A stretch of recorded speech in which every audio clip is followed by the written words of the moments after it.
Hey guys, today I want to talk about Year 2 in Rainbow Six Siege and what I'd like to see personally, as well as some suggestions for the devs. I won't be talking about operators and maps because we're obviously going to get them, and if I'm entirely honest, after the next CTU, I don't think we need any more new operators because it may just become a little more saturated, and I think they should just focus on the stability of the game, new maps, and other things such as cosmetics. So, to begin with, I'll start off with the cosmetics. The game has already got a few weapon camos and a few headgear options to choose from, but I myself don't think many of them are that interesting, and like the majority of people I see on Reddit, I don't want to see this get out of hand, with stupid colourful helmets with flashing lights on them and whatever you can imagine. Just think of Black Ops 3. I'd really like to see some more realistic headgear options. Helmets, balaclavas, you name it, just please don't let it get out of hand like Black Ops 3, because the last thing I want to see is Montagna dabbing with his massive shield on the end of round screen, which is, oh, that makes it cringe thinking about that.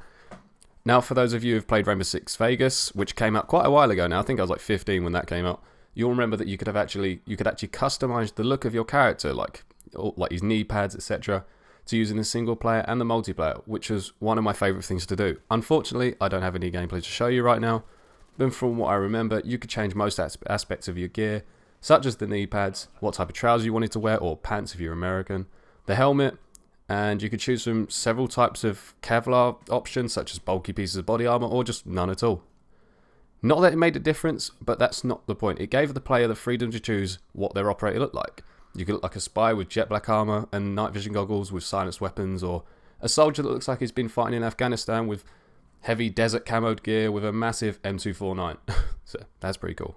That's basically what I used to do all the time, or make him look like Solid Snake, if that was possible. I know that Siege and Vegas are vastly different games, but it'd be nice to see Siege take some inspiration from Vegas, make some universal headgears or some armor options for each CTU, and then you could even go further and have operator-specific items, like Rook could have different styles of Kevlar vest that he wears, apart from that big bulky one he's got right now, and you could only have like a variety of camos that are actually worn by that CTU in real life. That'd be cool.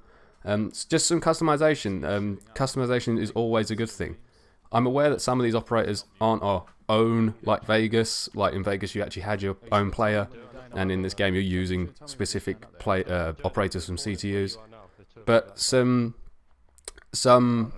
don't know. It could give some player identity in a way. I don't know. Just some sort of customization is always good. Right. So up next is the end of season rewards, and I feel quite strongly about this because right now there is no real reason to go for diamond rank other than for that shiny weapon charm. Which isn't exactly enticing. Like the last one looked pretty crap, really. It's like a flame with a 6 on it, and all of them looked rather samey. Like the platinum one looked a hell of a lot like diamond one, and well, that's not the point. I hit diamond rank in the first 2 seasons, and it takes a hell of a lot of time of grinding, and a hell of a lot of grinding. Sorry, and I feel like you should be able to be rewarded for that, and it's really not easy to get to. So the fact that we only get a weapon charm is kind of like bullshit, if you ask me. Like I don't know, after putting that many hours in it, you should be rewarded something better than that. And if you've played a game called Hearthstone, which is a card game by Blizzard, who've also made Overwatch and World of Warcraft, at the end of the season you get a reward, and in that reward is a crate, in other words. And depending on how well you did in that season, that will affect the rewards in the crate. I'm not saying implement a crate system, but give us a few things, like a set of cosmetics for the rank we achieve.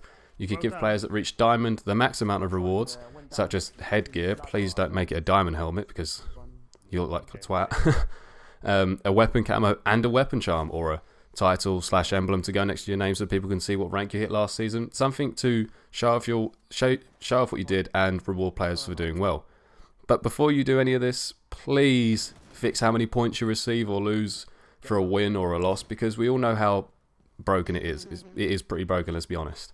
If you're unaware of how it works, if you win a game against a team that's made up of players of the same or similar rank to you, you will earn fewer points than if they were a higher rank than you. And if you lose a game against a team that has a lower rank than you, you'll lose a lot of points. Correct me if I'm wrong in the comments. I think that's how it works. I'm pretty sure that's how it works.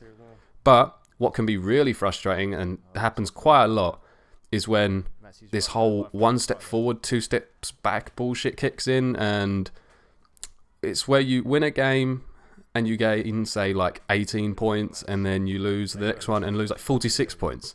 That's like losing. That's like 2 win. Like say if you won 2 games, you get 18 points both games. You literally just lost them again from losing once.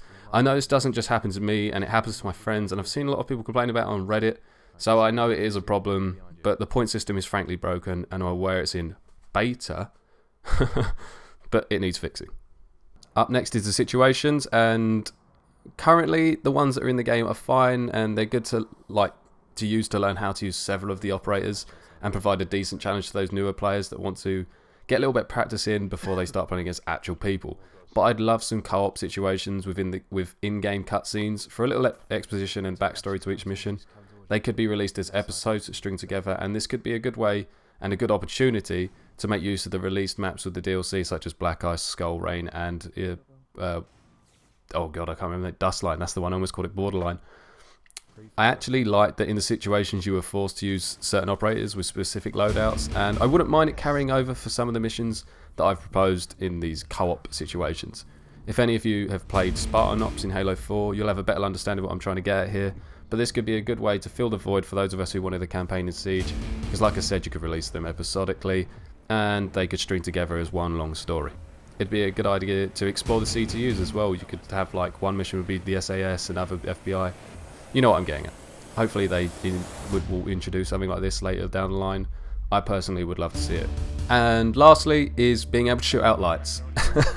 I know that sounds really odd, but sorry. I would love to be able to shoot out lights in this game. At first, when the game first came out, I did try to do it, and I was like, well, it's not working. And I would love to be able to walk into a room, quickly take out the lights, and sneak on through.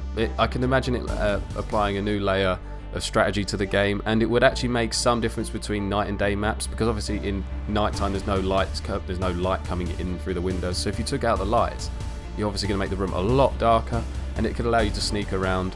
And in Siege, you rely heavily on your senses, and your awareness plays a big part. So being able to manipulate the environment a little bit more would be great. So please, Ubisoft, do it.